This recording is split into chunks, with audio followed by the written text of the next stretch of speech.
ఆ ప్రాంతంలో రాజకీయాలు రసవత్తరంగా మారుతున్నాయట. మాటల తూటాలేం కర్మ, ఏకంగా ఈటెలు బరిసెలు విసురుతున్నారట. విమర్శలు ప్రతి విమర్శలతో పొలిటికల్ హీట్ రాజేస్తున్నారట. రెండు పార్టీలు ఏ పోరుకైనా సై అంటున్నాయట. ఏకంగా ఆ పార్టీ అధినేతనే టార్గెట్ చేస్తూ మాస్టర్ ప్లాన్ వేస్తోందట అధికార పార్టీ. దీంతో ఆ ప్రాంతంలో అసలు యుద్ధం కంటే ముందు మాటల మంటలు చెలరేగుతుండడం రాజకీయ వర్గాల్లో ఆసక్తిని రేపుతోంది. ఇంతకు అక్కడ జరిగే రాజకీయ పరిణామాలేంటి, రాబోయే రోజుల్లో అక్కడ ఏం జరగనుంది? Let's watch this.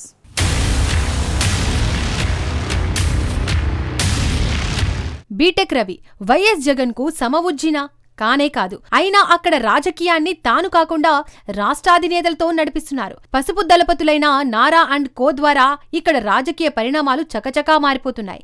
State politics మొత్తం ఒకెత్తైతే కడప జిల్లా పులివెందుల రాజకీయ సంగతులు మాత్రం మరో రకం. టీడీపీ ఇక్కడి నుండి గెలిచిన దాఖలాలు లేవు గాని విజయం సాధించాలని మాత్రం నిత్యం కలలు కంటూనే ఉంటోంది. ప్రతి ఎన్నికలకు ముందు ఇలాంటి పరిస్థితులు ఎదురైనా ఈసారి యువనేత లోకేష్ మార్క్ మాత్రం విలక్షణంగా కనిపిస్తోందని రాజకీయ విశ్లేషకులకు స్పష్టమవుతోంది. ఇందుకు కారణాలు మొన్న జరిగిన పులివెందుల ఉప ఎన్నిక అయినప్పటికీ అన్ని ఎలక్షన్స్ ఇలాగే ఉండవు కదా అనేది మరో రకమైన రివ్యూ కావచ్చు. ఎందుకంటే ప్రత్యర్థి పార్టీకి ఓటేయాలంటేనే సాహసించని పులివెందుల ప్రజానీకంలో మార్పు తెస్తున్నామని సైకిల్ సైనికులు మైకు పట్టి మరీ చెప్పుకోవడం విశేషం. అయితే ఈ మాటలకు కౌంటర్ ఇవ్వాలంటే జగన్ ఒక్కసారి ఇక్కడికి వచ్చి అలా చెయ్యి ఊపితేనే చాలన్న ధీమా ఫ్యాన్ పార్టీది.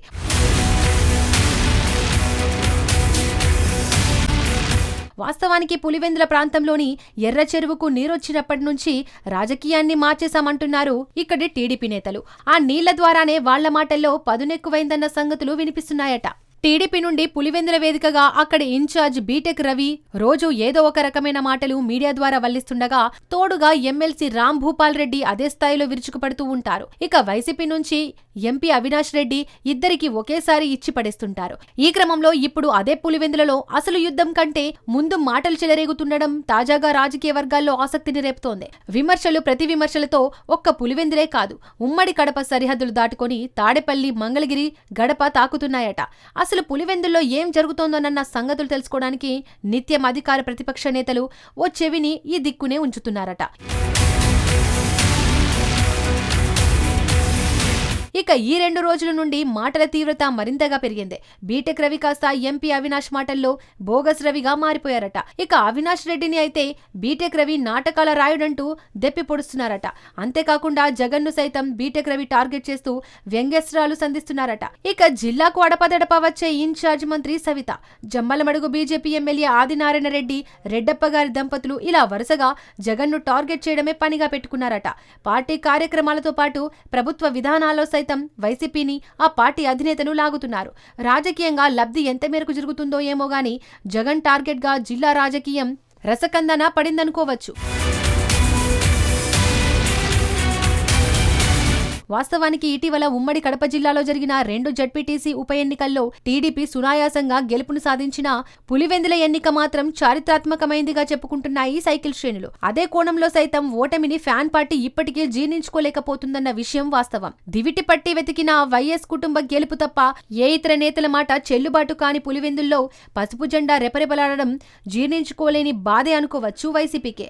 ఇంతటి నరకయాతనకు ఆ పార్టీ ఇప్పటికే చాలాసార్లు అంతరంగికంగా బాహాటంగా సమాలోచనలు చేసుకుందట. ఇక ముందు ఇక్కడ మరెవ్వరి ఆటలు సాగనివ్వకుండా పకడ్బందీ వ్యూహాలకు ఫ్యాన్ బంధం మరిన్ని అనుబంధాలకు సంసిద్ధమవుతోందట. వచ్చేవి స్థానిక సంస్థల ఎన్నికలు కాబట్టి పల్లెల్లో పట్టు సడలకుండా గ్రామస్థాయి నేతలు పట్టు జారకుండా జాగ్రత్తలు తీసుకుంటున్నారట. అయినప్పటికీ వేంపల్లి వంటి మేజర్ మండలంలో వలసలు టీడీపీకి సంక్రమిస్తున్నాయట.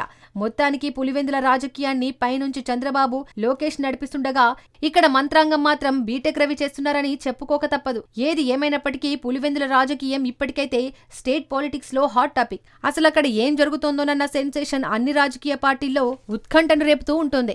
బీటెక్ రవి, వైఎస్ అవినాష్ మాటలు స్థానిక ఎన్నికలే కాదు, వచ్చే జనరల్ ఎలక్షన్స్ దాకా ఇలాగే కొనసాగే అవకాశాలు కనిపిస్తున్నాయన్నది పచ్చి నిజం. ఎందుకంటే ఎవరు తగ్గినా నేతల్లో ఉత్సాహం, కార్యకర్తల్లో హుషారు చేజారిపోయే అవకాశాలుంటాయి.